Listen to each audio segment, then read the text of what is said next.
नमस्कार।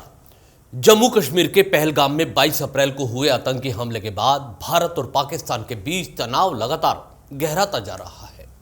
हमले में 28 निर्दोष भारतीयों की मौत और दर्जनों के घायल होने के बाद भारत सरकार ने कड़े कदम उठाए हैं। अब इस पूरे घटनाक्रम को लेकर पाकिस्तान में भी हलचल तेज हो गई है, जहां खुफिया एजेंसियों और सेना को हाई अलर्ट पर रखा गया है। स्थानीय मीडिया रिपोर्ट्स के अनुसार पाकिस्तान में युद्ध की तैयारी के संकेत मिल रहे हैं और कई सैन्य ठिकानों पर वार सायरन यानी कि युद्ध चेतावनी सायरन बजने की खबरें भी सामने आने लगी हैं।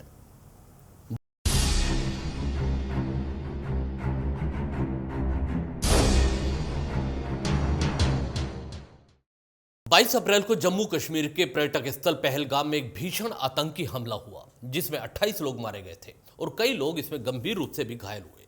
शुरुआती जांच में यह सामने आया कि हमलावरों को सीमा पार से हथियार और प्रशिक्षण मिला था। इसके बाद से भारत ने पाकिस्तान पर आरोप लगाया कि हमले के पीछे सीमा पार के आतंकी संगठनों का हाथ है, जिन्हें पाक खुफिया एजेंसी ISI का समर्थन प्राप्त है। भारत ने स्पष्ट शब्दों में कहा कि यदि पाकिस्तान ने आतंक पर लगाम नहीं लगाई तो वह सीमा पर सर्जिकल कार्रवाई से पीछे नहीं हटेगा। रक्षा मंत्री और सेना प्रमुख दोनों ने हाल ही में उच्च स्तरीय सुरक्षा बैठकें भी की और सीमावर्ती इलाकों में सेना की तैनाती बढ़ा दी गई है। सूत्रों के अनुसार नियंत्रण रेखा LOC पर भारतीय सेना की विशेष यूनिट्स को अलर्ट मोड पर रखा गया है। विशेष रूप से पंजाब और खैबर पख्तूनख्वा क्षेत्रों में रात के समय वार सायरन तक बजने लगे हैं। इस चेतावनी संकेत के बाद वहां की सुरक्षा एजेंसियों ने नागरिकों को अलर्ट मोड पर रहने को कहा है। इस पूरे घटनाक्रम के बीच पाकिस्तान सरकार ने अपनी खुफिया एजेंसी ISI के मौजूदा प्रमुख लेफ्टिनेंट जनरल मोहम्मद असीम मलिक को राष्ट्रीय सुरक्षा सलाहकार NSA का अतिरिक्त प्रभार भी सौंप दिया है। यह पहली बार है कि किसी कार्यरत ISI प्रमुख को NSA का जिम्मा सौंपा गया है, जो पाकिस्तान के रणनीतिक रूप से बड़े बदलाव की ओर संकेत करता है। भारत ने संयुक्त राष्ट्र और अन्य वैश्विक मंचों पर इस आतंकी हमले की निंदा की अपील की है। अमेरिका, फ्रांस और रूस जैसे देशों ने हमले पर चिंता जताई है। हालांकि उन्होंने दोनों देशों से संयम बरतने की भी अपील की है।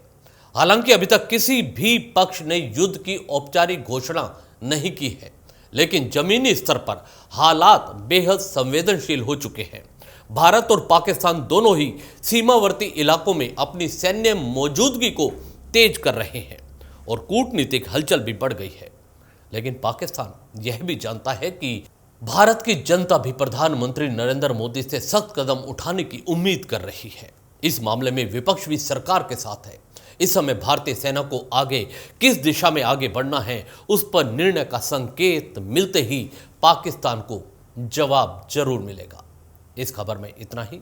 दीजिए इजाजत। नमस्कार। चैनल को भी सब्सक्राइब करना ना भूलिएगा। धन्यवाद।